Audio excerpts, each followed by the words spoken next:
ఉదయగిరి గండిపాలెం గ్రామంలోని గురుకుల పాఠశాలలో విద్యార్థుల చేత వెట్టి చాకిరీ చేయిస్తున్న స్కూల్ యాజమాన్యం.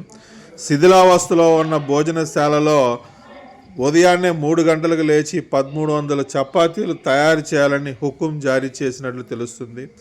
ఇదే విధంగా ప్రతి వారం కూడా 45 కిలోల గోధుమ పిండిని చపాతీల రూపంలో తయారు చేసి వారు ఉదయాన్నే లేచి కార్యక్రమాలు చేయాల్సిందిగా ప్రిన్సిపల్ వాళ్ళని ఆదేశించినట్లు తెలుస్తుంది.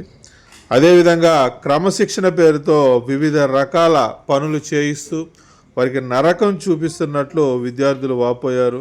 తమ తల్లిదండ్రులు చూడడానికి వచ్చినా కూడా వాళ్ళని అగౌరవంగా చూడడం, దీంతో చాలామంది పిల్లలు ఆవేదన వ్యక్తం చేసి అక్కడి నుంచి వెళ్ళిపోవడం గమనార్హం.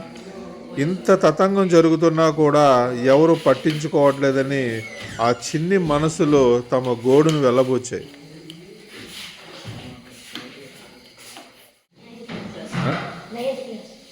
ఎవరు చెప్పారు మీకు ఈ చపాతీలు చేయమని?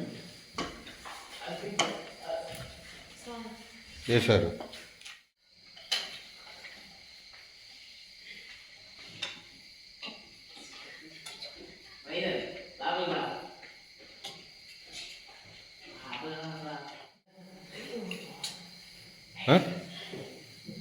ఏ సార్ చెప్పింది బాబు? ఏ సార్ చెప్పారు?